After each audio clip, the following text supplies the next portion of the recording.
The red light is on and you know what that means. We are going to sit here and try to answer that question.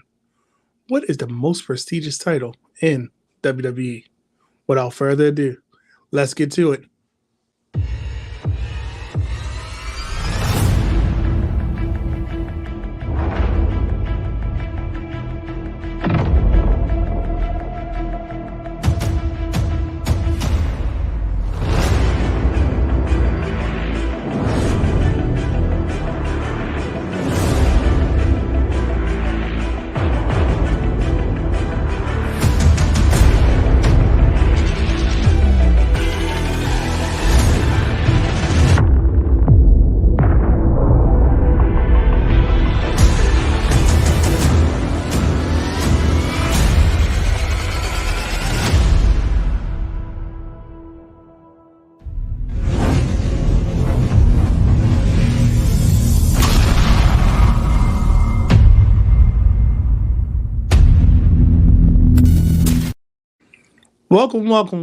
Welcome to the Wrestling Realm Presents Season 2 of Championship Culture. I'm Brandon the Guy, and remember, everybody has a story. Now, before we get into today's content, and I know I said let's get to it, but you know I got to remind you of a couple quick things. Did you know that you can watch all of the Wrestling Realm content at any time just by going over to youtube.com/the Wrestling Realm? This will take you to a playlist where you can check out all of Season 1 of Championship Culture, which include 25 episodes and one bonus episode. Once you finish doing that, you can follow us on all social media platforms, which include Instagram, Threads, X, and Facebook by using @WrestlingRealm. And if you go over to Instagram, we got a treat for you. You can follow Championship Culture at Championship Culture _. Once again, go over to Instagram and follow Championship Culture because trust me, you follow us, we will follow back. We post a lot of exclusive things, and we look forward to you following us. Don't forget to like and subscribe and engage in all of our conversations as we talk about all things wrestling. And if you want, you can download all of our audio content at any time just by going to Anchor, Stitcher, Podbean, Apple Podcasts, Spotify, and Google Podcasts. And you can watch our Twitch channel just by using @Wrestling Realm. Now, I know summer is off with I don't want to say a heat wave, because I can tell you now, we experiencing almost like 100-degree weather here in Baltimore. But guess what? I got a treat for you. If you want to save some money on your purchases for any kind of live concerts, shows, sporting events, just head over to SeatGeek.com and watch what the brothers of the Wrestling Realm will do. If you go over to SeatGeek.com, use the promo code Wrestling Realm, we're going to save you $20 on any purchase of $50 or more. And if you've seen these ticket prices nowadays, I don't think there's one ticket that's less than $50. So why not let the brothers at the Wrestling Realm save you $20 off any purchase of $50 or more? And the cheat code, if you ever use the code Wrestling Realm, just get somebody else to do it with a different email address. But you didn't hear it from me. Once again, go over to SeatGeek.com, use promo code Wrestling Realm. So, ladies and gentlemen, we can talk about that word prestigious all day, right? We could talk about it till we blow in the face. Everybody's got an opinion, right? Everybody's got a reason why a certain belt is prestigious, right? But I want you to think back to Season 1 of Championship Culture. In Season 1, myself and Hollywood, Brian H. Waters, had a whole debate about the big eagle versus the wing eagle.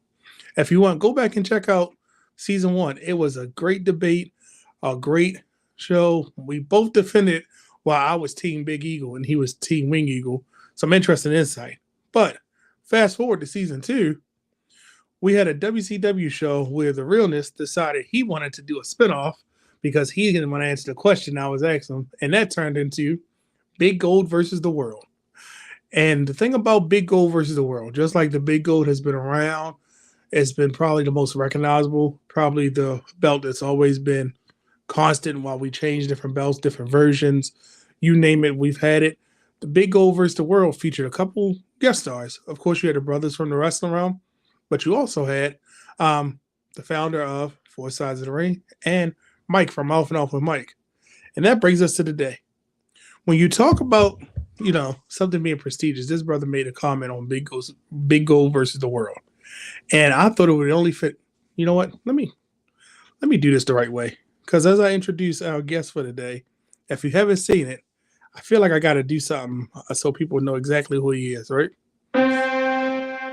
So, ladies and gentlemen, if you haven't had a chance, once you finish watching this episode of Championship Culture, I want you to go over to Four Sides of the Ring on YouTube, X, Facebook, you name it. These guys will tell you their opinion. Because some of them are opinionated, some are founder.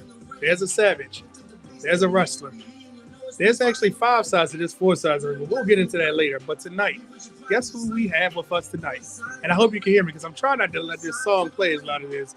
But you know what? Without further ado, ladies and gentlemen, let me introduce to you, bringing his way to championship culture for the second time, the founder of 4 Sides of the Ring, Mr. Marcus Hernandez. Come on in, brother. Hey, what's up, fellas? 4 sides. Oh, sorry. That's it. Okay. We almost timed that perfectly, didn't we? Yeah, we did. I saw you smiling a little bit. You was like, "Oh, that's my song." I wasn't expecting that one. That was a good okay. one. That's why I said we was having technical difficulty trying to hook it up. But you know what? I think Dwayne will be jealous because you got a whole song intro. That was a Dwayne, the realness type of intro because he always has some kind of music playing when you're a special guest. But brother, tell the people who you are. Tell them who you are. I'm Marcus Hernandez, the founder, as you said, of 4 Sides of the Ring, wrestling podcast where me, Jono, Brandy Savage, Knit Ram, and the Zombie King, we talk about wrestling. We love talking about wrestling. And now we have Opinionated, which Brendan the Guy was our winner in the first episode. He beat me. Oh, I'm sorry. Can you say it again? I didn't hear it. I'm sorry. What was that? Brendan the Guy. Me. Winner of the first episode of Opinionated. Oh wow! Thank you, I appreciate that. And is our first inaugural trivia champion. But a lot of that had to do with it didn't have anything to do with me and you taking out competition that was talking trash about us and wanted to see us fall. I think backstage the words were Hugh carried the team to victory. Oh, this is why we understand that you're Hugh's favorite. That's okay because Brandy Savage is my favorite. And he's not with us today because he's probably working or packing or something, right? But we're gonna just leave it at that because Martin, this is for you. I believe that you are the realness's favorite. So he hasn't admitted it on air yet. But I will tell you this: we got Dennis King in the building. He said, "What's going on, fella? Well, what's up, fellas? Mr. King, how are you, sir?" And oh, look who it is! It's Drew Willingham. I'm sorry. D Willie. I can no longer say Willie Wood. Willie Wood cut his hair off, so his alter ego is back to being D Willie. Welcome, brother. And look, speaking of brothers, look, there's Dwayne's favorite right there. So realness, I hope you see it. Your favorite is in the building. But brother, let's get to the meat and potatoes of this, right? Mm-hmm. So during Big Go versus the World, you made a comment, right? And it was something about a certain belt being prestigious in the WWE, the most prestigious in the WWE.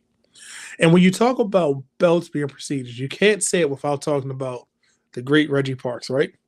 A lot of people may not know much about Reggie Parks, but in a nutshell, he was the maker of some of the most favorite Attitude Era, New Era belt designs across WWF, WCW. A lot of belts that people clamor to are from his design. And when we talk about prestigious, it's crazy because I'm going to just list some names of the main title, at least in WWE, right? So, of course, we got the WWF Championship, WWF Heavyweight Championship, WWF Heavyweight Championship, WWF World Heavyweight Championship, WWF Championship, Undisputed WWF Champion, Undisputed WWE Champion, WWE Undisputed Champion, WWE World Heavyweight Champion, and the list goes on and on, right? And when you think about the prestigious belt, you got to narrow it down to a certain one. And I believe you made a comment about the Wing Eagle being the most prestigious. Is that or is that not true? It is very true. And when we talk about the Wing Eagle, we're talking about from 1988 to 1998, which is a long time for a belt to be on people's TV, being regularly available because the belts lasted 2-3 years, 10, 12 years. It was always a random time because it depends on the type of media that they had, right? Mm-hmm. So first person to hold it was Hulk Hogan, right? Hollywood. And he ushered in this new type of era of wrestling because we were moving away from the standardized wrestler to more of a character-based wrestler, right? And it was a change from the Hogan 86 to the Wing Eagle, right? Mm-hmm. What made this so unique about the belt? And while you're doing that, I'm gonna hold up my favorite design of the Wing Eagle while you talk about what made this so unique. I mean, it was just the belt, like. Let me just hold this up while you're talking about it. So Sorry. WWF really needed something to compete with the big gold, and this belt before the big gold was introduced. This belt was it. This belt was the belt of all belts. Everybody wanted to be Hollywood Hulk Hogan, and what belt did Hollywood Hulk Hogan? He had the title that everybody wanted to hold, until a certain title, got a little bit more prestigious, and we can get into that. But look, it's just look how beautiful it is. It's just gorgeous. It's just gorgeous. You had guys like Brett held it, Sean, you got prestigious guys, and at first you had, I think, one of my favorite champions, and don't quote me on this, is Yokozuna, right? Held it. Believe two times, right? The first time Yoke. people Blake, and the second time was a little bit longer, but we're gonna just leave it at that. What's so unique about the belt to me as well is the slim look on it. You have the big emblem in the front, but then it slims down on the sides. So you can just focus on that center plate that says World Heavyweight Champion. So, but when you talk about it's a slimmer size, a different one, it's a different style. What's so, I don't want to say unique. We took Hogan's face off. We took the flags off, and now we just have one globe and the eagle, which is kind of synonymous with America, right? Mm-hmm. Front and center. Your eye drawn to, without a shadow of a doubt, who's ever holding this is the world champion, right? World heavyweight champion, right? But why does this belt? Why did it look like this in rival to? We could say the big gold or rival to other promotions. What made this one more prestigious? Well, all right. This might be a hot take, but I think the reason why people honestly did like this is because for me, the Eagle really didn't show up until 81 NWA United States Championship, right? And that kind of got taken away in 91. So then you have the Eagle back on a belt. In 91, we also had the WCW United States Heavyweight Championship, which also had a winged eagle on it. But this one right here, because it was the main title, it wasn't a secondary title, it wasn't a mid-card title. This was the main title. And we had, like you said, America, the eagle. We got rid of the flags. You made it all gold, which made it a unique look and an astonishing look, if you would say. The blue globe in the center, which you show the world, but was it really being defended, around the world? That's another topic of conversation. But just, dude, the belt is just so pretty. What do you use to clean your belts, man? Ammonia-free Windex in a terry cloth towel. I do have to address this comment. Booker Like a Mark says, every belt has a story. My favorite version of the WWE Championship is the Undisputed Desire from 2002 to 2005. I'll tell you what, go back and watch season 1, episode 1. You're in for a treat if you go back and watch that one. WWE has brainwashed us with the white strap. That's what I'm going to get to next. With this belt, before we get into who held it, and I often ask this question, did the strap matter? Always. With this belt? Always. Now tell me why, because I know what he's hitting at. Let me put that back on there. I know Jono was hitting at a white strap has become synonymous with a women's belt, but a white strap also has been synonymous with certain men's belt, i.e. the Intercontinental belt, whether it's New Japan or WWE. So does the strap really matter? White strap just looks clean. I think that's why a lot of people like the white strap. But then again, you had the blue and red straps. You had on like a bronze strap. But I guess black looks it's too plain. You know what I mean? It's like too original. People want something that pops. People want something to oh, look at that belt right there. And most times it's like, oh, that dude has it on a white strap. Look how clean it is. Mm-hmm. So it just screams at you. Yeah. I think that's why people love the white strap. And that's why I said this is my favorite version, because something about, I'm not a typical Wing Eagle fan. I have it because I'm a belt person. But I said I gotta have one on a white strap because it always just looked like it stood out more. Even when you saw the photos from WWE magazine with Sergeant Slaughter having the purple strap, and I know at the time they were experimenting with different straps, right? But we want to talk about the prestige of it, right? When they went from the Hogan '86 to this, we ushered in the era, right? We had people that were starting to be breakout stars in this division, in the heavyweight quote unquote division, and it'll be more on that later. Hogan was absolutely the right person, the biggest star to debut this belt, right? But as we kept going, we start to see things like Hulkamania, America, um, people with excellence, wrestlers, the wrestlers wrestler, a sexy boy, giants, dead men holding. We had all these characters holding these belts, right? Mhm. Did this actually? Did they gain more by holding this version, or did they gain more just by being champion? Hmm. Because I'm gonna break that down. Because think about it, Undertaker character was over, right? Yeah. He got this title. Remember, he never had like a mid card title. It was just straight to the top, right? Mhm. We know what Bret Hart, we know what Shawn Michaels did. We knew what um, Randy Savage, all of them did prior to this, right? We had some things that we were able to see, right? But when they got this one, it felt like a big deal. I think because at the time it was really more the wrestler made the belt than the belt makes the wrestler. So Mhm. we really had the guy, the guy of all guys, Hulk Hogan, 6-time champion. You know what I mean? Have that belt, win it at Mania, defend it at Mania, do all these great things with that belt. You had guys like uh, Macho Man, same thing. Just prestigious guys, those top notch guys holding that title that made you say, "Ooh, I want that. I want that title." Like I need to have that title around my waist. I need to have it in my possession. Where nowadays it's just like, I don't need that title. I'm good enough without the title. You have those conversations now where it's just like, oh, that match doesn't need the strap. That match doesn't need a strap. But back then it was like Hogan versus, Hogan versus Macho Man. That needs the title to be part of it. Because those two guys are gonna make this title. Where now it's like, all right, we just want to watch two guys wrestle. And when we talk about the prestige of the belt, do you think that you go more to these matches because they're rich in history now, right? Mhm. And when you think about it, it's because they were fighting for this. That's why this belt feels the most prestigious in WWE because you had the ultimate baby face Hogan with it.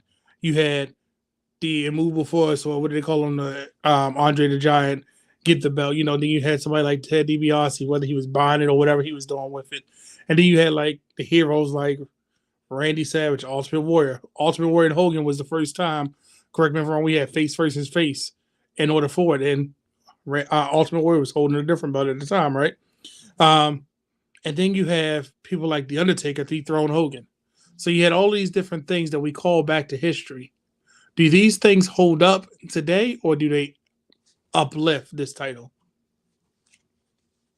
Mm, yes, in a way, in a sense, they hold up. I, I think I think at the time, like I said, I think at the time these we had these bigger than or larger than life characters, right, in wrestling. Because that's how they were supposed to be, these big superhero like characters. And then you throw some gold in there. You're giving these guys a reason to fight for something. And when everybody wants the title, when everybody wants to put their hand on the title, then it means something. Then everybody knows it means something. Then that's when you get the fans to pull for it. Like, it's just like, oh, forget the mid card. I want to know what's going on with the World Heavyweight Championship. Who's fighting for the World Heavyweight Championship? Because that's the main belt. That's the goal. That's what people want. I want it. You know what I mean? You have it. Can we wrestle for it? I have a blackstrap one that I'm not too attached to. I'm more attached to this one, which is crazy because Jono said it looks super clean, right? Mhm. And the thing is, and he will tell you, the only thing I don't like about this one, it doesn't have a tip on it. Hughes' favorite thing. But I love this belt. And the reason being is it wasn't around that long with the white strap, and everybody says it's more iconic with the black and the different color in the globe, the lighter blue, darker blue, whatever it may be. But this is what I'm a hint at, right? When you think about this belt, it draws you back to certain points in time, right? And you're always drawn back to those moments that you are like, oh, I remember this. I remember that. And the thing that always gets me about this title was this epic moment, right? Mhm. How many people actually remember this? What? This defined who 316 was, right? Mhm. Without this moment and without it being, sitting around this title, does this lack prestige then? If this didn't happen for this title, what would we saying down as wrestling fans? It should have been Stone Cold. Good point. I didn't Yeah. think about it like that. That's a especially good one. especially if that was going to be the last time. You know what I mean? So Okay. if that was going to be the last time, Stone Cold was the perfect guy, especially going into the Attitude Era. Okay. So if that didn't happen, I think the riot would have been just like it should have been Stone Cold because it wouldn't have worked with anybody else. Well, now you're talking about going into the attitude era, right? Because I'm impartial to the big eagle, right? Mhm. And a big eagle, it was a thing where like Stone Cold ushered in, we can argue, people will say the attitude era started here, the attitude started at this point. When Stone Cold changed the belt and they awarded him, he got this belt and he went to, I'll retire this one for a second. Kind of like what he did. And he got the big eagle. It was a huge massive upgrade, right? Um, and this was like really sparked that we're in a different era now. We got different style wrestlers. We got different eyes on the product now. It's a little bit more edgier. It's the size of the big gold. It might not look like the big gold, but it's something that you're going to say, oh, that's just as important as the big gold, right? And when you think about this time frame, right, we often go back to stuff like this, right? And we saw this matchup. We saw this matchup multiple times at Mania. We saw them trade belts. We saw them fight. We saw this happen, right? Yep. Stone Cold with the Big Eagle. Does this make it more prestigious than the Wing Eagle because of his rivalry with this man? Mm. Mm. Uh-oh. No, I think I got You him. got me there. You got me there. Because You got let's me there. imagine they were wrestling with the Wing Eagle.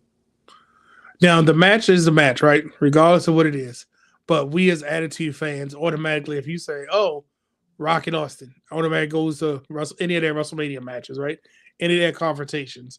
You automatically are drawn to that. And you just remember, I'll tell you this, how does Rock carry the title? Everybody remember how he slings it over his head. Everybody remember how Stone Cold carried it. These are moments that make it prestigious, right? Mhm. Because to that point, you can't say Big Eagle without saying either one of their names. Yeah. It's just a different era. We just switched to a different era of wrestlers where at the same time it's you could say it's prestigious, but like I love The Rock. I love Trips. I love Stone Cold. But they Attitude Era didn't make the title. You know what I mean? These wrestlers were just making themselves. They were famous. They didn't need the titles because they made names for themselves. Where with the Wing Eagle, those guys were making a name for the title. They made the title prestigious. It was about having the title. I'm not saying that Stone Cold and The Rock, their rivalry is one of the greatest rivalries of all time, possibly. You know, Triple H is You said well in Stone there. Cold and Rock. You think that was greater than him and Triple H Oh yeah, yeah. Because you could probably feel the hatred sometimes from both of them. for Rock and In Austin? Austin, yeah, for Rock and Austin. Just like Okay, they speak to us. Oh yeah, those guys really hate each other. Obviously, they might not have the backstage. They might have their differences, but you felt it more. You know, like yeah, but that's the but see, rivalry. I thought it was the other way. I thought that Triple H and The Rock hated each other because it just felt like it was always like I gotta beat him. The Rock chased more than what he won. I don't know if you think about it, who's business partners with Triple H right now? Now, yes, absolutely. Because of their rivalry, they probably gave mutual respect for each other because their careers were made. Like once Stone Cold was out of the picture, The Rock was still there, Undertaker was still there. All these different people, all these dance partners, as the realists would say, were still there. And he had to do something because if you want to stay relevant, you got to have a relevant dance partner. And Stone Cold went from being that badass person to that, middle finger gesturing, you know, as a side note, had some of the greatest music when Disturbed did his entrance music. I just remember that Disturbed music was awesome when he went heel. But people remember those moments. But I feel like this was the rivalry that defined this championship. Eh, I mean, I see what you're saying. I see what you're saying. I see what you're saying. I feel like it's still Stone Cold and The Rock, but I still feel like at the same time, the Attitude Era was a lot of like it was in business for itself for the wrestlers than it was, for like the titles. We weren't worried about. I'm not gonna say we weren't worried about. I would say most probably I wasn't worried about who was champion. I wanted to watch the edgy stuff. I wanted to see the hardcore stuff. I wanted to see, what was going to go on, all the shenanigans that the Attitude Era had, because that was entertaining. You know what I mean? So I think at the time it was just like, oh, The Rock is champion. That's cool. But like, what's Stone Cold going to do in his promo? Like what's this guy going to do in his promo? Or the Hardy's going to come out and have a match with Edge and Christian, or the Dudley Boys going to come do their thing. So it's just like you had a stacked roster, and all these guys just doing phenomenal shows, phenomenal entertainment, and doing what they had to do. But at the same time, you're just like, okay, The Rock is champion, Triple H is champion, Stone Cold is champion, Mankind, Mankind is champion, right? Undertaker, Yeah, Taker is Kane, champion, Big Show. top notch Just guys. You insert know what I mean? anybody. Yeah, top notch guys. But at the same time, I they weren't trying to make the championship prestigious. They were making themselves prestigious. Okay, and that's kind of in line with Nitram is saying. He said champions make the title, so they need these guys holding that title to mean something, right? Now let's break that down. He says champions make the title, so you know what? Pin that, because we're gonna get to that a little later. Because I'm gonna take that point and I'm gonna prove it right and wrong at the same time. Another comment from Booker Like a Bark says Rock and Triple H had a better rivalry in regards to WWF Championship, since they actually won it off each other. Rock never beat Stone Cold for the title. Their rivalry is more personal. I didn't think about it like that, but I felt like their rivalry had more history. Well, no, I'll take it back. Both sets had history, no matter what they were doing, because it was a thing where like it just kept translating over and over, and it was like you need a good match, you need a main event, whether it was hit or miss. Because one of the biggest Rock matches was that Backlash when he won it back, when he won the title back. So it was like you couldn't just did that at Mania, we did it at Backlash. But back to this title, brother, and this is so. This is not everybody has a story, but I'm gonna tell you the story with this one that is crazy, and I'm gonna show you the back. This is one of the original ones that I have, and I'll never get it reloaded. I don't know if you can see the back of it. Again, Yeah, so you see where that's from? yeah, WWF stand everything. Yeah. So the what you call it, from Figs Toys Company, that has WWF on it. Leather's a little sad, but you get the gist of it, right? Right. When we went from the Big Eagle, the Wing Eagle to this, truly an upgrade, right? It has the logo on the side, the McMahon crest. Cool. They took the wrestlers away on the side. More copper than it does gold. Oh, this is the older one. Like this because it's old. And this is only like 2 millimeter. People will get more with the details and everything like that, but this is our original one, right? So still had World Heavyweight Champion on it. World Wrestling Federation, and then it had champion at the bottom, WWF logo at the top. The eagle is still on there. Details of the wing. You can actually see his mouth and everything. Everything about this screen upgrade, right? Yeah. But when you think about this, if this belt didn't come about and we had the Wing Eagle, will we be having some of these same conversations? Or will we still be having the same conversation? Because if the champion makes the belt, let's just imagine one of those rivalries with the Wing Eagle. Will we care about Rock and Austin with the Wing Eagle? Will we care about Undertaker and insert anybody? Will we care about Kurt Angle winning the belt? Because remember, we went to a phase where it was like games were being played. We had a rattlesnake, a dead man, Mankind, an Olympic gold medalist. So we had different people getting this belt, right? Imagine it being the Wing Eagle. Will we still be having these conversations today? Yeah, I mean, but it would be different because we would be talking about the lineage of the Wing Eagle. You know what I mean? It's just like you would just say, "Oh, The Rock has held the same title that Hulk Hogan has held, that Yokozuna has held, that Bret Hart has held." But we can't say those things. You could say, "Oh, the lineage follows it," But The Rock can never say is I held the same belt that the legends and the guys that before me made prestigious. I held that belt. Those guys can't say that thing. So conversations might be different because the belt might be even more prestigious than it is today. So you don't think it's enough to say I was a world champion, I was the WWE champion, because in the conversation of WWE champions, it's a Ric Flair, it's a Bret Hart, a Yokozuna, a Hulk That's true. Hogan, Bob Backlund. You get what I'm saying? Because Bob Backlund held the Wing Eagle, and he held, oh God, I don't even want to start remembering which one he held when he had one of those old versions of it. Mhm. But you get what I'm saying? Like he was the W, or the lineage of that championship can date back. So even Hulk Hogan with the Hogan But isn't '86 different version. isn't that why we like split the lineages though? We do it by years. You know what I mean? So we can determine or put that belt in category with those guys. You know what I mean? I understand that it's all of the WWE championship. I get that. And that's what we're here talking about, the WWE championship being the most prestigious belt in WWE. So I do agree with you on that. When you talk about WWE champions, you're going to name all those guys because we're just talking about the lineage in general. But when you split the titles, the three titles separately to their eras and the years that they were there, you can't say that The Rock held the Winged Eagle.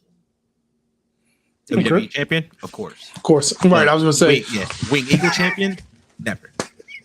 Or Big Eagle. He was the W. Because I feel like that's where I wanted to dive into which belt is more prestigious in the WWE. Because when we think about that, do we associate that person like we associate Booker T as a world champion? And we say 5-time WCW champion because that's the lineage that it had. But when it comes to Ric Flair, we just say 16-time world champion. No matter if it's WWE, WCW, NWA, he is a 16-time world champion, right? Right. Sorry. So with that, and this is just about the WWE championship, who were your top champions? Oh man. Give me 5 of them if you can. Well, I mean, you gotta go Cena. I'm gonna go ahead and throw Cena out there. Macho Man. Actually, top dog, number one dog of all time. Got to throw my ones up for Roman Reigns. For nobody that can see him, he's putting up his ones. He's holding on to the bloodline.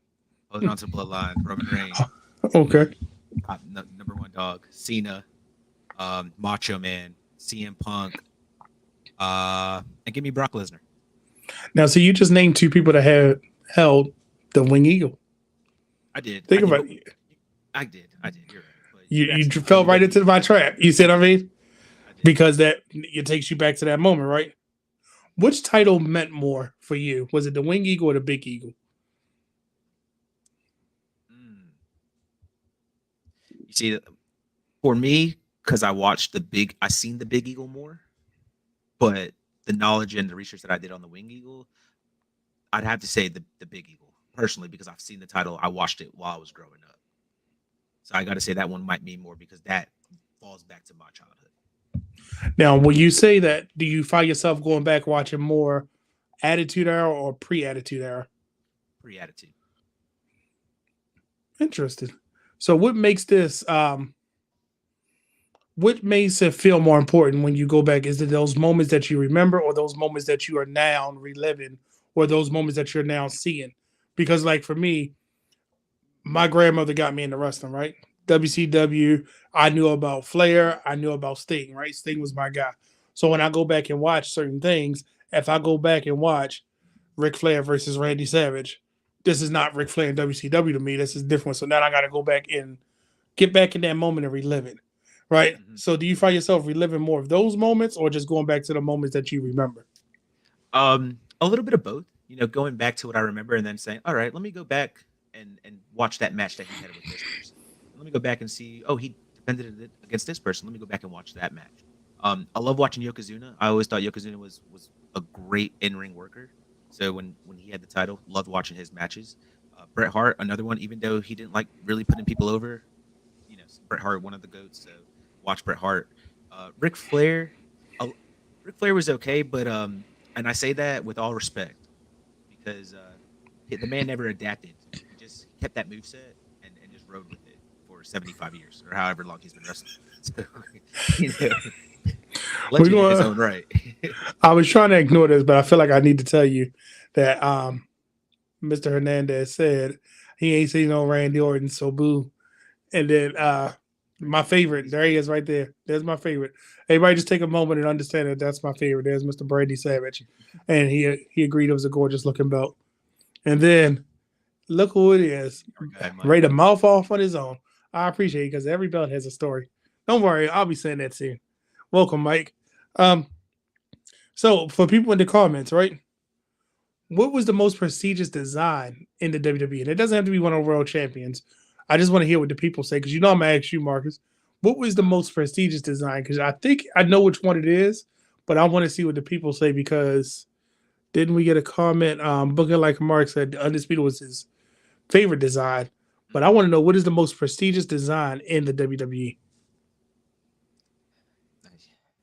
You might dislike me, but I'm gonna go ahead and say the spinner.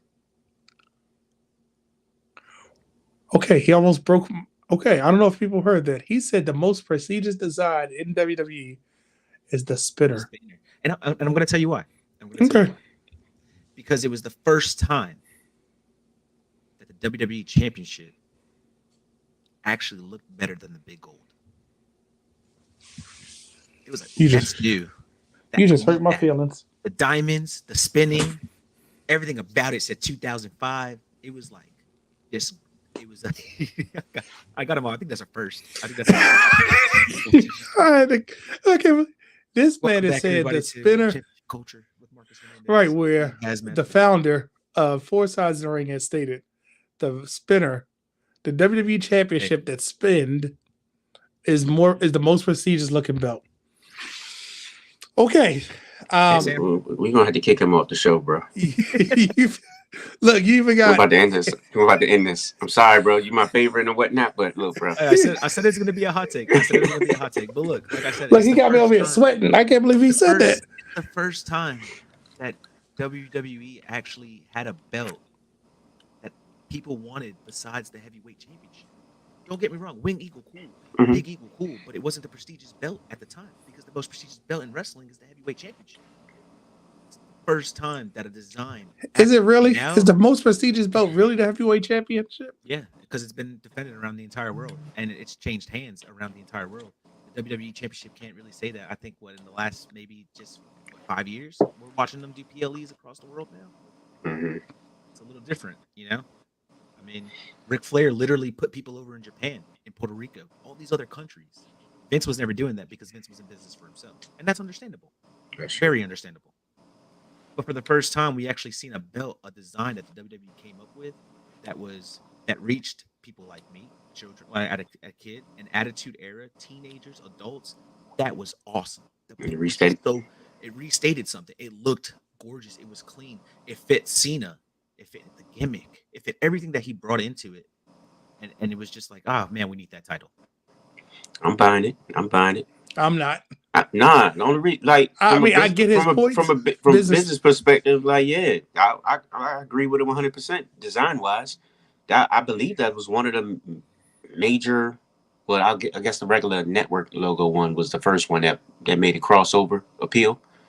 Besides the big gold, but the spinner was everywhere, like he said. You know, that design it fit at that point in time. That era was it. I mean, you think about it, like the heavyweight championship, they had it on the right guy, Ric Flair. Yeah. The Wing Eagle had it on the right guy, Hulk Hogan. The Big Eagle had it on the right guys, Triple H, Stone Cold, The Rock. But then the spinner, you have the guy who literally carried your company for almost 10 years, 15 years. Makes sense. That makes sense. I'm gonna just go to this comment. The spinner title was for the culture. They got people talking. Hence why I got us talking about it.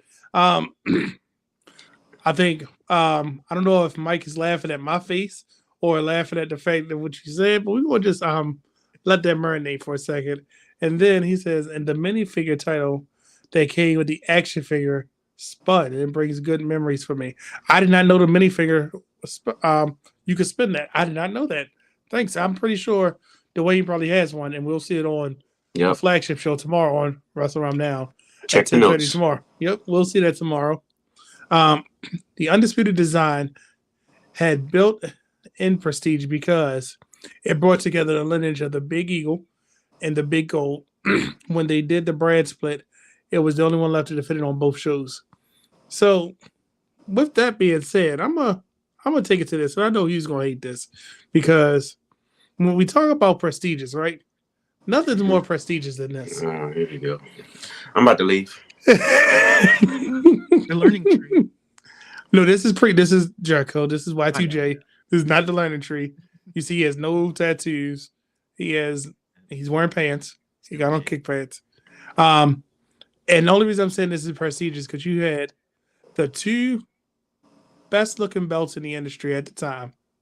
You had the most recognizable belt and the one that was getting eyes on the product through the Attitude Era, right? You had this belt. But what I want to pose is, how did we get there, right? Because if you think about it, all of these belts that we've been talking about, the Wing Eagle and Big Eagle, even though I said that was most prestigious, there's one belt, one lineage that is probably the most prestigious. And I'm surprised nobody brought it up. Can you guess what I'm going to say? Nah, hit me with it. All right, so I'm gonna say this, and here's my hot take for the night. And let me go to the comments to make sure we have nothing going on. Of course, Mike says, "Hey guys, Jericho somewhere." Ugh, that Jericho. Listen, this is Y2J. This is not AEW. This is pre-AEW Jericho we talking about, right?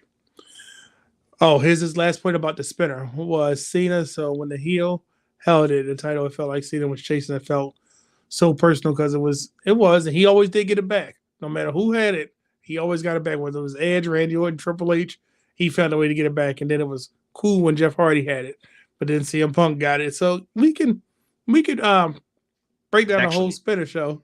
It was really cool when RVD won it. I know, and it was really sad when he had to relinquish it. Yeah, I know. Because it was like I remember that one night stand when they had the if Cena wins, we riot. I'm pretty sure if they did not give that belt to RVD that night, that place would have been upside down. Oh, Philly would have erupted. Oh, they would have still been on fire to this day. Mm-hmm. But WrestleMania 41 would have never happened. They would have said no. Royal Rumble, who was it? 2 years prior when they did Rumble, they would have never went back to Philly. But here's the point I'm gonna make, because when we talk about prestigious titles, right? There's one lineage that without it, we wouldn't even be having this conversation. And when I talk about a hot take, if it wasn't for this one belt, nobody would even care about the World Championship, because a lot of the things that we are talking about today, a lot of things that we're reliving, a lot of things that we are enjoying right now started with a certain lineage, right? And when I say it started with a lineage, I'm going to take you back to this picture and just look at this, right? Look at these two guys. What's the first thing that you think about when you see this picture? A bad guy. Well, I see a bad guy, and then I see probably one of the greatest in-ring performers of all time. All right. What do you think is happening on this era of their championship? I'm sorry, during their era. What do you recall from this? And it's a reason that this. So, ladies and gentlemen, what he sees on the screen is Razor Ramon, right? Then you see Shawn Michaels, the Heartbreak Kid. Shawn Michaels with the glasses, the long earrings, Razor Ramon with all the chains. Say it again. Your Intercontinental Championship. Oh, so that's what you think about, right? So if it wasn't for this IC belt, and you said the greatest in-ring performer, right? If you take that time away that Shawn Michaels was fighting for the IC title, do you think we get the things that he did with the world title? Ooh, that's a good question. Uh-huh. I think I broke him. So Exhibit B. This was just on the screen about Rock and Austin, right? Mm-hmm. If you notice, it's just Rock and Austin. There is no title. You automatically thought I was talking about the Big Gold because that's what the time frame. Go back to that Intercontinental title reign. Does that not prepare you for what you saw with that belt, right? Right. Same thing can be said with this. Purposely put the Wing Eagle on, but they had a rivalry for the Intercontinental title as well, right? Mm-hmm. I'm gonna take you down memory lane even more. Does his world title, Miss Elizabeth, the Mega Powers, all of that stuff matter without this run? Because he's holding the Brasso belt that everybody is synonymous with him with the red WWF on it. Does any of that stuff happen without it? Maybe. I don't. It's hard because what's so different about the Intercontinental Championship is that that was a title that was also defended across the world. But you said only the world title was defended. Got you. No, well, I was talking. Okay, I got you. But I was talking main titles at the time. Intercontinental Champion, mid card title, top title, main title, World Heavyweight Championship, defended across the world. Intercontinental But Championship, was of it course. really the mid card title, or was it just I'm preparing you title? Because when we say mid card, we know that that's going to be it. Was this not opening or closing shows? Was this not a highlight of the night? Was this not something that you were talking about? Because when you think about people like Randy Savage, Ricky the Dragon Steamboat, Honky Tonk Man, everybody talks about his Intercontinental run, right? He didn't even get to the world title, but everybody talks about he was the Intercontinental Champion. And then when the Ultimate Warrior beat him, everybody was like, yes, Ultimate Warrior. People talk about Ultimate Warrior going into WrestleMania with the Intercontinental Championship, fighting for the WWE. Talk about Rick Rude was a great Intercontinental Champion. Mr. Perfect. We talk about all these great moments, right? Mr. Perfect and Bret Hart prepares you for Bret Hart in the world title match. Bret Hart, Roddy Piper. Bret Hart, the British Bulldog. Bret Hart, Owen Hart. Shawn Michaels, Razor Ramon. Diesel. Jeff Jarrett. Shawn Michaels, Jeff Jarrett. Shawn Michaels, remember the whole trading back and forth, right? Even though Jeff Jarrett didn't make it to the WWE Championship, he went and became WCW Champion, NWA Champion. If it wasn't for this time with this belt, because I believe that the Intercontinental title is more prestigious, and that's just Exhibit A. Is it because Cena never held it? Okay. But guess what? Who are Cena dance partners? All of Cena dance partners, except for Undertaker, right? Think about it. Kane, Triple H, Edge, Randy Orton, Jeff Hardy, you name it. They all had that belt. And think about it. When you look at it, people might say those two, but you can't have conversations without saying, go back and watch them. Because let's think about this. I can agree. I'll agree that maybe the Intercontinental Championship was prepping. Maybe it was a prep. Maybe it was a step. Like, we're going to give you the belt, and we will see how you do. But I'm not going to say it's the most prestigious title in the WWE. All right, I'm gonna give you that. I'm gonna change your mind. You know how? Jeff Jarrett held the title, right? He was always in some big storyline that you paid attention to, right? Remember, he lost it to Edge. This is the spark for Edge being a singles competitor, right? Mm-hmm. Him and D'Lo Brown. It showed that D'Lo Brown can hang with the right? Jeff Jarrett put over China, right? He did everything dastardly to make sure that China got over. China and Jericho and Kurt Angle. If it wasn't for Jericho and Kurt Angle, we wouldn't have seen Kurt Angle as champion, right? China, Eddie Guerrero, Billy Gunn. I'm going to skip a name in this, but you're going to know who I'm talking about. Chris Jericho with his greatest rivalry. And my favorite match was Royal Rumble 2001. That was a ladder match for the Intercontinental title. One of my favorite matches that I will always go back and watch. Triple H went back to the Intercontinental title. Jeff Hardy showed I can be a singles competitor. Make sure I got this. Let me show you. Kane held it multiple times after his world title runs. In between it, Lance Storm, Christian Edge, their whole back and forth. Tess showed I can hang with the big boys. Yeah, something was missing, but this belt was so sought after. The talent was there, and it gave us some of the most iconic matches. And some of it, I didn't even get to the point when RVD, Eddie Guerrero, Jericho, Kane, Triple H during that era, or Christian, Booker T, RVD and anybody. He was going to love this. Insert Dolph Ziggler, anybody. Miz, anybody. Kofi, anybody. And we can talk about not Sheamus. Yeah, but look how Sheamus is saying, I want that belt. That's the one belt that has eluded me. You automatically said Cena didn't have it. If it wasn't that prestigious, we wouldn't be having these conversations. Nobody's talking about, oh, I wasn't European champion. Oh, I wasn't hardcore champion. I wasn't U.S. champion. At the They same time, said if not you really think about it, Intercontinental. you said some amazing names, some legendary names, Hall of Famers. But at the times that they were holding that title, were they the guy? What I'm saying is they were a focal point, and people were so. Think about it. Which wrestler said, "I just wanted to go and be Intercontinental champion"? Multiple ones, right? I wanted to be a wrestler because I wanted to be Intercontinental champion. I aspired to be Intercontinental champion, right? Sheamus has vocally said that's the one title that he needs, right? Yes. And you think he would be saying that about the U.S. title if he never held it? I don't think anybody would ever say it about the U.S. title. You get what I'm saying? I mean, I get what think you're the saying. Intercontinental title is more prestigious for that reason because future Hall of Famers, workhorse, people that were established stars, people that could put on those matches. Because remember, with the Miz is a perfect point.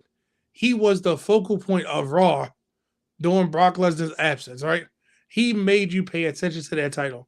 Seth Rollins, Dean Ambrose, Roman Reigns, all these people during the Raw time, Miz, all these people during that time, Dolph Ziggler, you name it, it was insane. I feel like that time's a little unfair though because the champion wasn't ever on the show. All right, We well, didn't let's get to go see the back. main belt. Go back to the Attitude Era, right?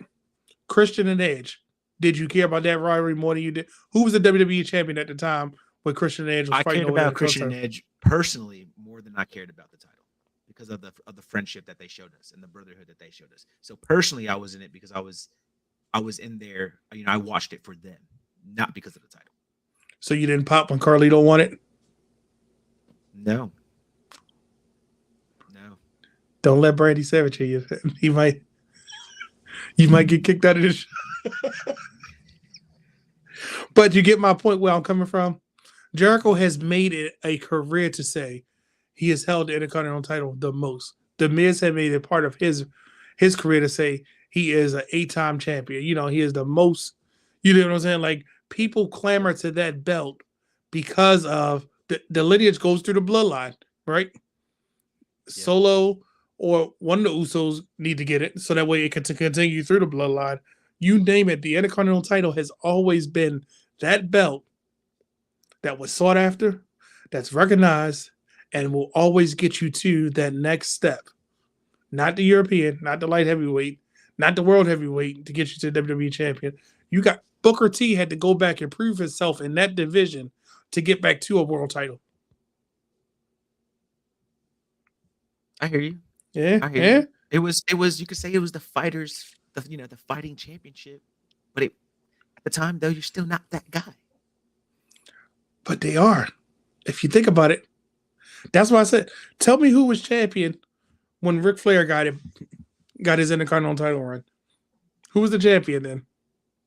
I'd have to do some research on the top of my head. I don't have that answer. Tell me who was champion when Umaga had it. Was it Triple H? I think it was Cena. Was it Cena? But see how you had to think about it? Tell me when who did Kofi beat for his first Intercontinental title run? That I couldn't tell you. Chris Jericho. Do you remember? Now you see where I'm coming from, right? How do you not? Oh, I thought it was in the arm lane. Oh no, I can't get to it. And I'm gonna put up the one that Dwayne hates. This belt and the other one, and I'll get the white one. How do you not think that this belt is more prestigious? Just because of the lineage, everything that I broke down.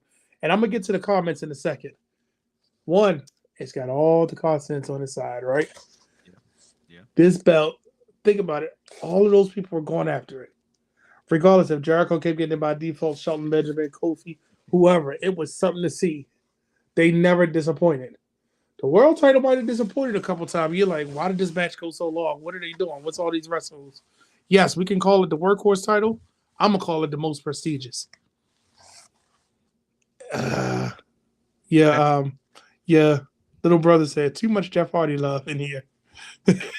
Then he says, like the Hardys. Cody Rhodes once said the Intercontinental Championship is the real wrestler's title. He's a liar. Puerto Ricans pop whenever the Puerto Ricans do anything. We just can't help it. See, I tried to play Tion stream because Yeah. Carlito Not was a gonna big lie. deal when he came to WWE, and not a lot of people. And it was, I think he's frozen. I think it was a big thing to have. I think we both frozen. I hear you still. Okay. Okay, we're good. Yeah, Seda didn't have it, but guess what? I bet you if Seda came back and they said they wanted to put him in a program for the Intercontinental title, he will work the crap out of himself to get that title. You think they'll let Cena beat guys like Braun Breaker or Sami Zayn? Yeah. And he would just drop it back. And when I'm saying that, it's got to be a storyline. Like, for instance, if Austin Theory would have been U.S. Intercontinental Champion, Cena probably would have beat him. But because he was U.S. Champion, he put him over. Because what did Cena do and lost? Nobody even remembers that Austin Theory fought Cena at Mania. Nobody even cared. Because it did nothing for either guy. Yeah, that's what I'm saying. But if it would have been for the Intercontinental title and he would have won, imagine when Daniel Bryan won the Intercontinental title at WrestleMania. Everybody was excited for it. Yeah. When he lost the title to Sheamus in that few seconds, it was like, oh, we got over that so fast. This became a game of 3-count trivia. Martin, don't take notes. He playing this on me, chat. He playing this. I'm always in the chat trying to disrupt his pod, and now he's out here disrupting my. Oh, I'm disrupting you, and I purposely wrestling- didn't my put this wrestling on the life. rundown. Not enough Jeff Hardy love. Tell him again, Mike. But I just wanted people to think about this because automatically people thought that I was going to talk about only the world title, right? Mm-hmm. But I do believe this belt, the Intercontinental title, is the most prestigious. The lineage of it, not one particular belt, because we could talk about, Cody brought back the white strap. We could talk about the black strap. We could talk all those different things. I'm saying the most prestigious belt in WWE, hands down, has got to be the Intercontinental title. The strap to me doesn't matter because everybody has a story. But each time we think about this story of this belt, it just runs through it. I mean, how do you not go back to that moment of Macho Man more than you do him with the world champion? I see what you're saying. And I'm going to say that you're right.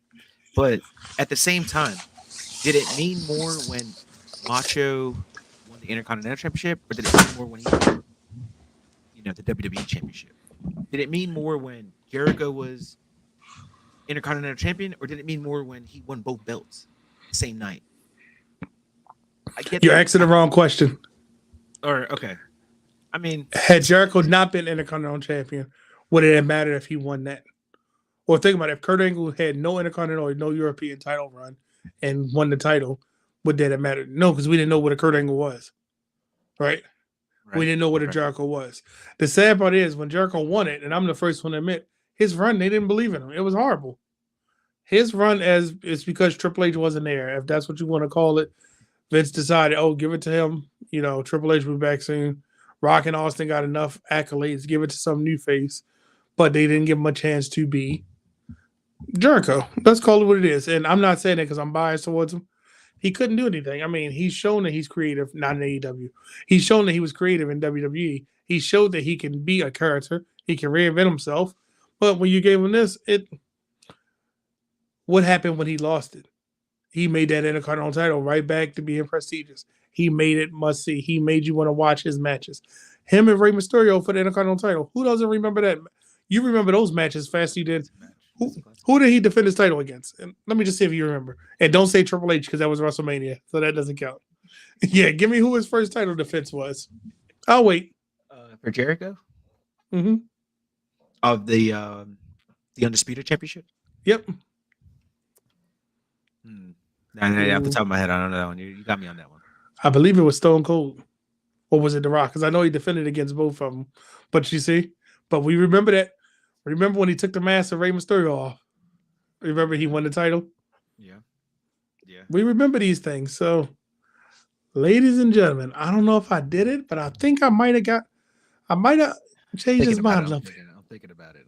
Yeah, because I'm trying to reach. I don't want to reach too much for the Intercontinental title because I got the white strap. It's with an arm ring. And you might be right because then when Bob came back with Orlando Jordan, was it Orlando Jordan or was it Who was the other dude that he was training? Oh, for the Intercontinental Championship, and he gave him from the primetime players. yes, yes. What is his name? Darren Young. Darren Young. They were going for the Intercontinental. Yeah. Ah, man. Curtis Axel went for the Intercontinental title. Feed Me More, Intercontinental title. And what you call it? A elimination chamber match. Right back. Yeah, I couldn't think of his name. I said Feed Me More. So wait a minute. And let's talk about this. What about someone like Brock Lesnar? He never held any mid-card championship before he won the WWE championship. How do you view his first reign as WWE champion? It was a monster that they wanted to book. It's just like when Undertaker came in. So they booked him to squash all the little people. Jeff Hardy, RVD tried to stand up to him. They were getting murdered because the F5 was the most devastating move in all of sports entertainment at the time. And they had to push him to the top. And I don't know if this is true. I think Rock was the one that said, no, I need to give him the title because they wanted to strike while the iron was hot because he was the next big thing. But some of his best work came when Paul Heyman turned on him. That's when Brock started showing who he was. It wasn't until he had to be on his own, with the whole Kurt Angle Big Show type thing and all that stuff, you really started to see, but then he gave him back his mouthpiece. So I think that his first reign was a strike-wise hot. It got better later on. What say you, sir? I could agree with that.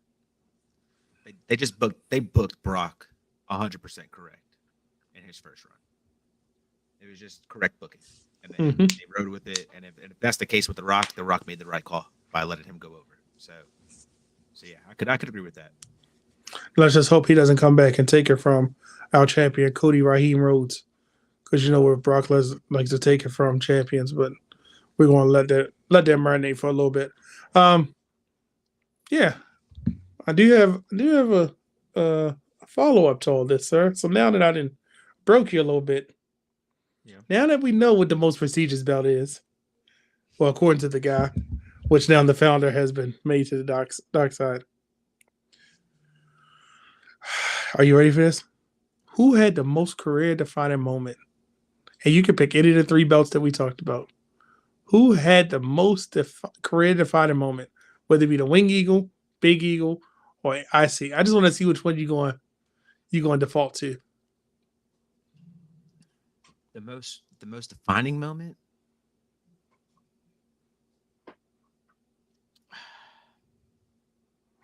Man, you're really putting me on the spot here. That's what we do in championship culture. Ask the Wayne to be honest. I always throw a curveball. In what regard?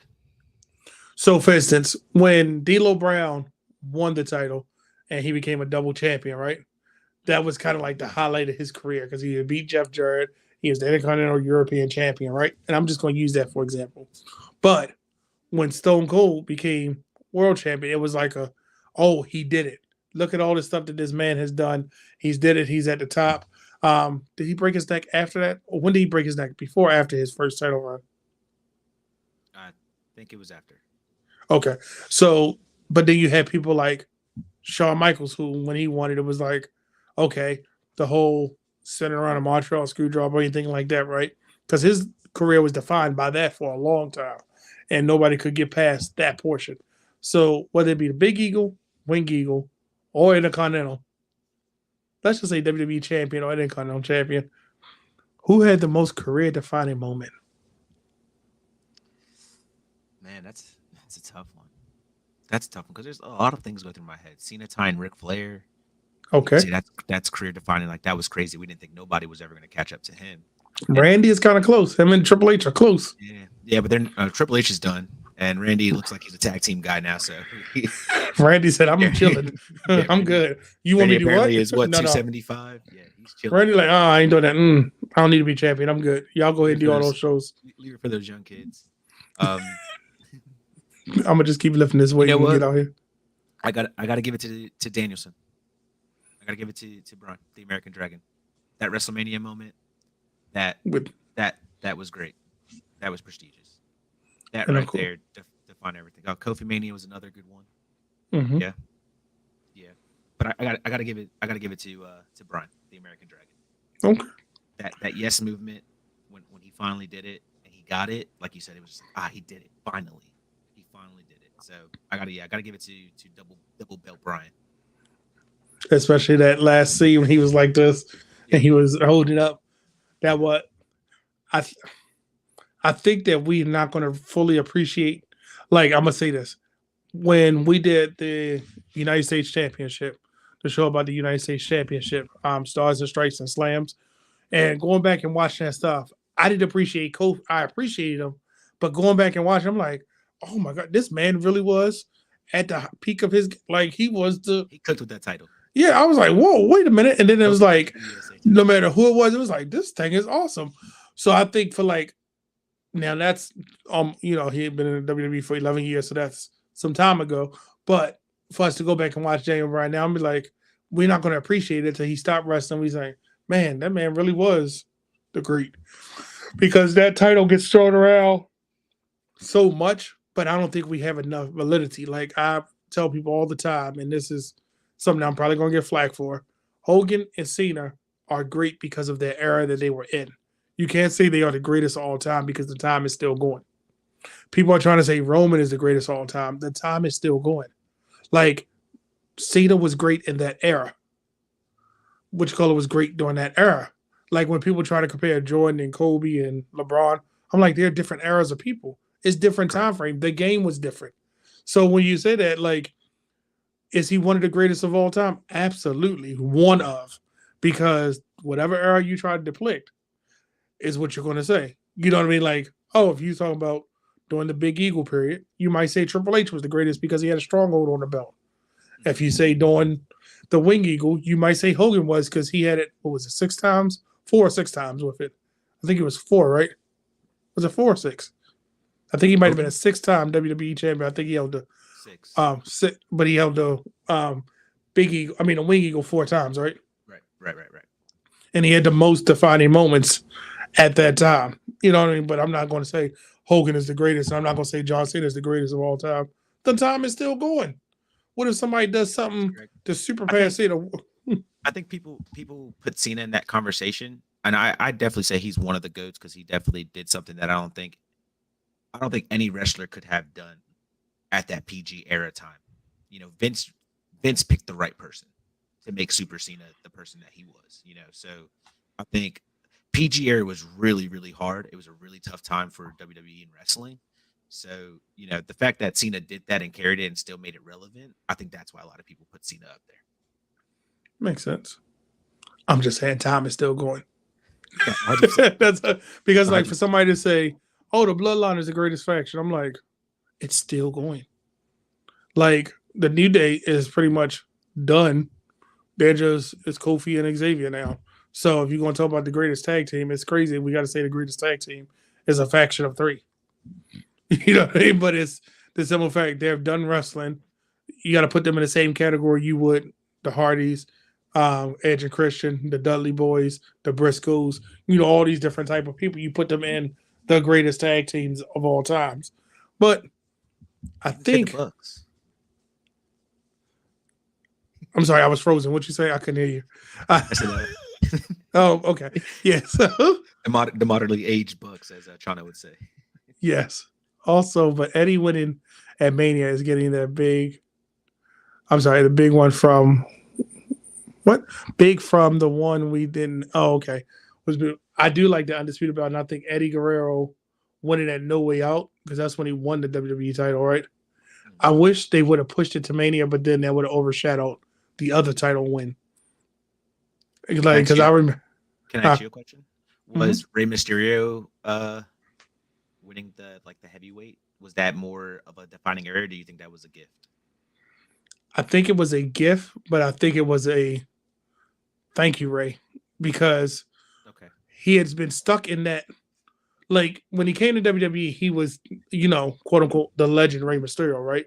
Because wrestling fans knew him. We knew what he could do. The vignettes reminded you of who he was, what he can do. And when he came, he was doing stuff that it was a style of his own. But he could never get past that tag team, Intercontinental tag team, and cruiserweight. No, he was a cruiserweight champion at the time. He couldn't get past that. So to see him get pushed to that point, I loved it. I wish we would have seen more at that level. Like even when they gave him the WWE title for those 27 minutes on Raw, and then he lost it to Super Cena. I wish we would at least keep it for another week.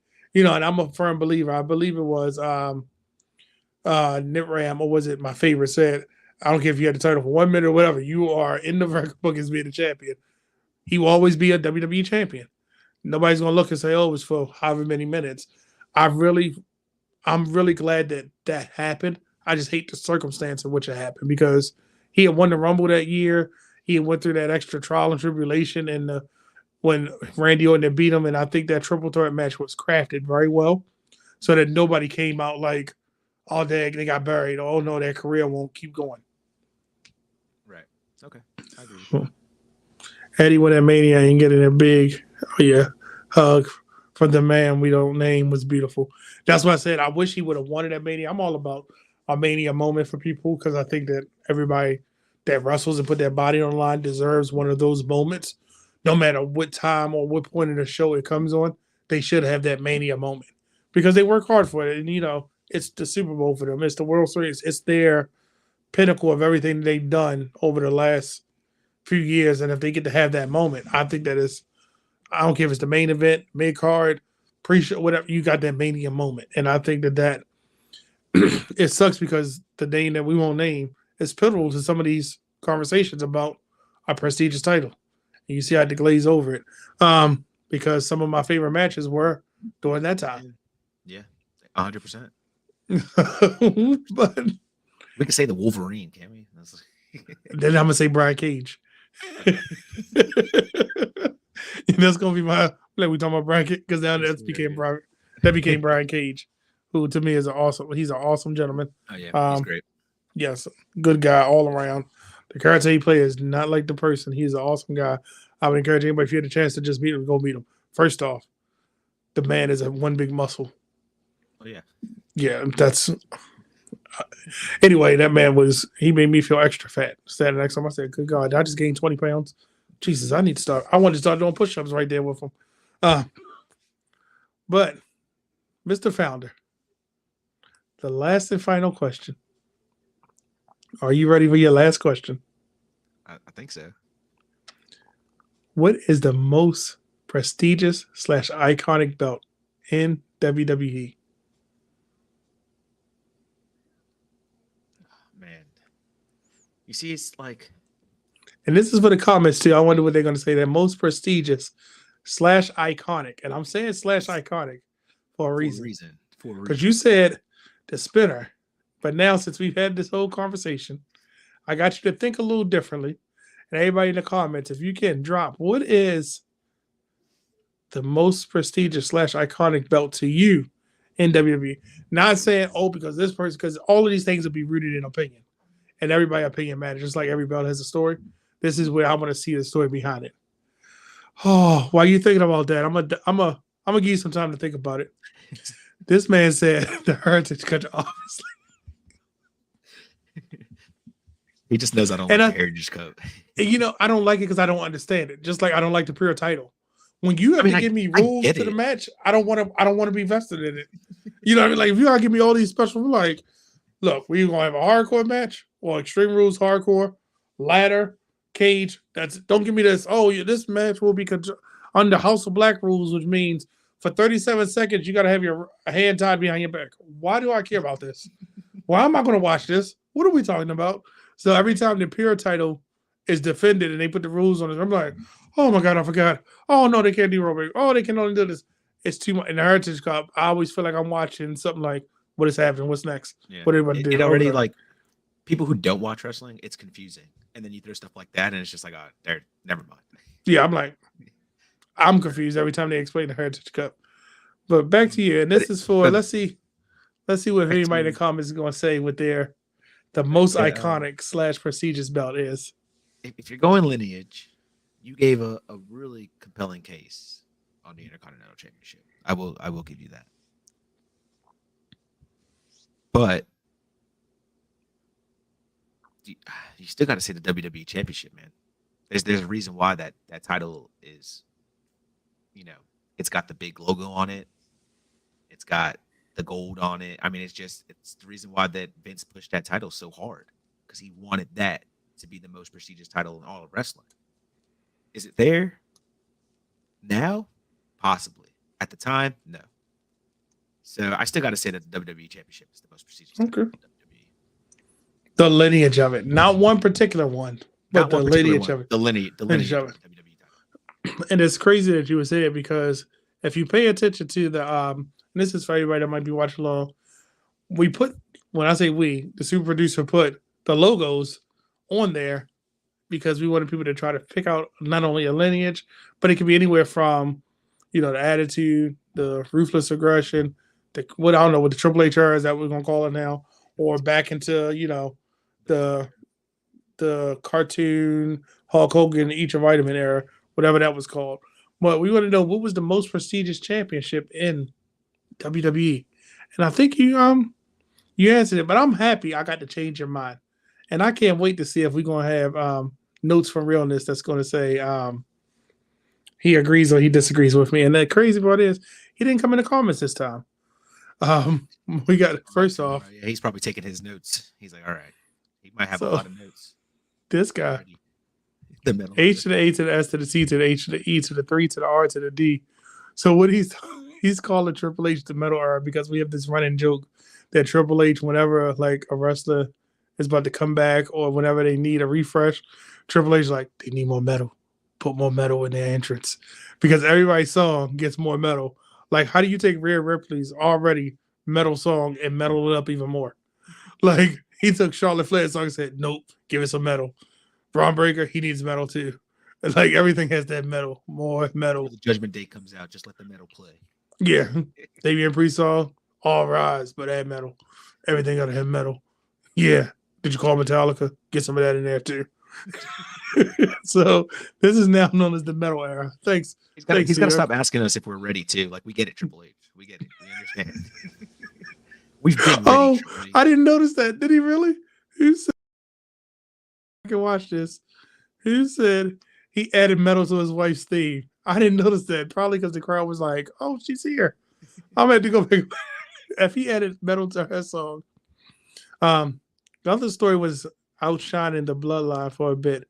So Intercontinental for the win. Okay.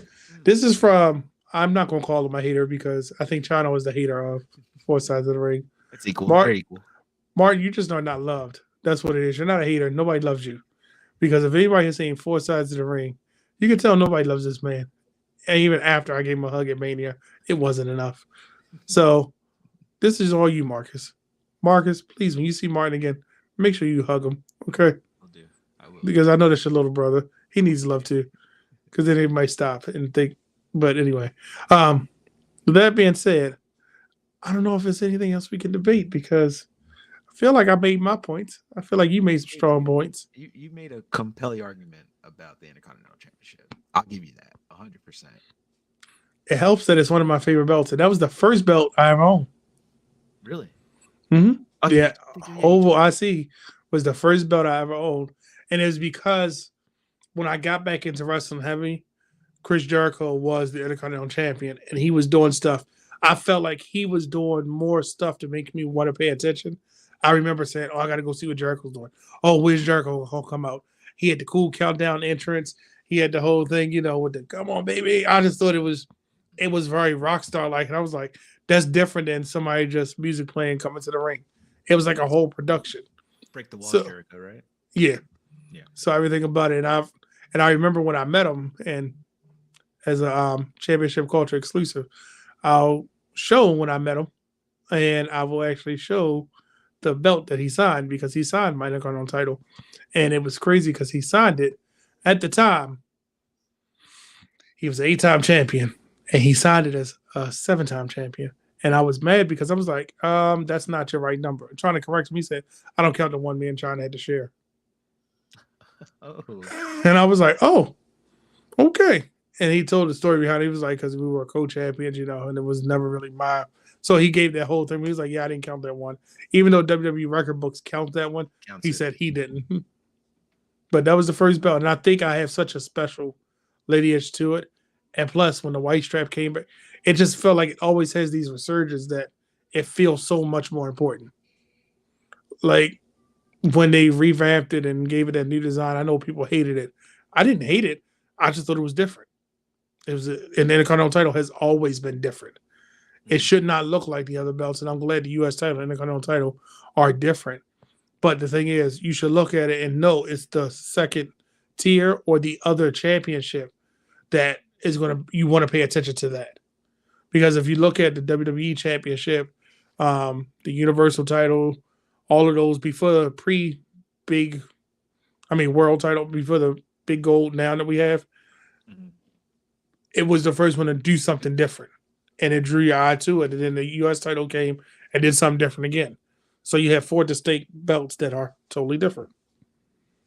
But that's my my take on why the Intercontinental title is important to me. So, yeah. Is Jericho your favorite Intercontinental champion? He is. Not AEW Jericho. Not AEW Jericho. No. Once he dropped the world title. It's the lineage of the wrestler. Yeah, it's once he dropped the AEW world title, that's when I stopped being a Jerichoholic. And that could be a whole nother show for another time, the rise and fall of me being a Jerichoholic.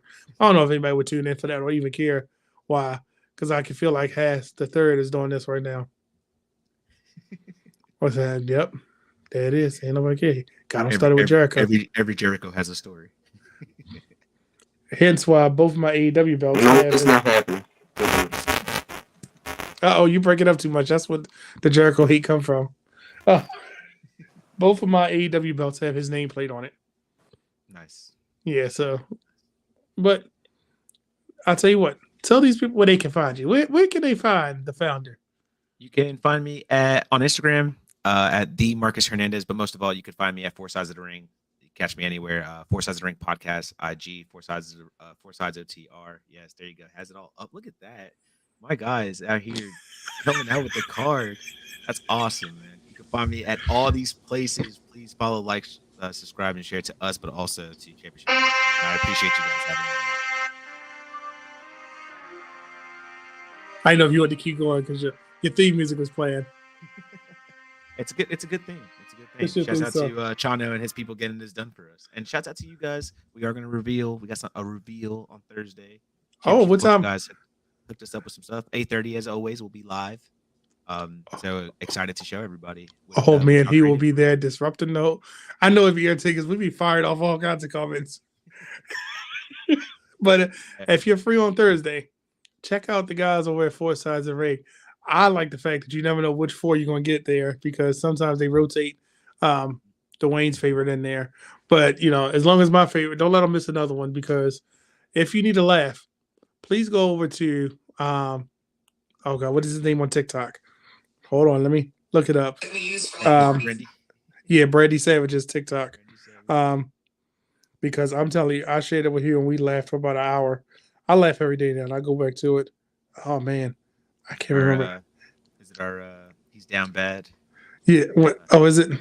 Well, there's a video on Brandy Savage's TikTok that I guarantee you, if you don't laugh, you're not a human being. So it had me in tears. So he's probably going to not be my favorite anymore. I'm probably going to lose, the season finale of Opinionated now because I called him out for his video. But it's okay. We still love him. So once again, they can find you on Thursday at 4 Sides of the Ring where y'all go live, right? Yes, YouTube, X, 8:30 at night. We usually on for about an hour and a half, sometimes 2 hours, depending on how heated we're getting off conversations. But I know how to get all my hosts. I could just say something about Natalia, Nit Ram will start going off on me. I could say something about Rey Mysterio, the Zombie King might start going off. If I say something bad about Seth, Brandy's going to go off. And then if I complain about any Puerto Rican, Chana's just going to come at me. So it's such a good dynamic. Yeah, I know how to get under their skin on all my hosts, but they also know how to get under my skin too. So, and episode 2 of the Opinionated dropped too. So if you need some entertainment, please go watch it. I can announce it here because you're the champions. We are working on season 2, a 3-count trivia. So y'all better you gotta prepare, get that title ready to defend. Listen, let me tell you the problem with this. This is the only sport in sports and entertainment, where the champion has to fight all the contenders. I'm calling BS. This is all wrestling based. You tell. So what you're telling us, we got a championship eliminator match, or what is it? The AEW call it? Championship eliminator match. Yeah, Yeah, we got to fight all these this championship eliminator match, and that's all I'm saying about that. But don't forget, you can follow us on all social media platforms. Right, go over to youtube.com/the Wrestling Room and check out all of the past episodes of Championship Culture, and catch up on season 2. This season has been very impactful, very unique.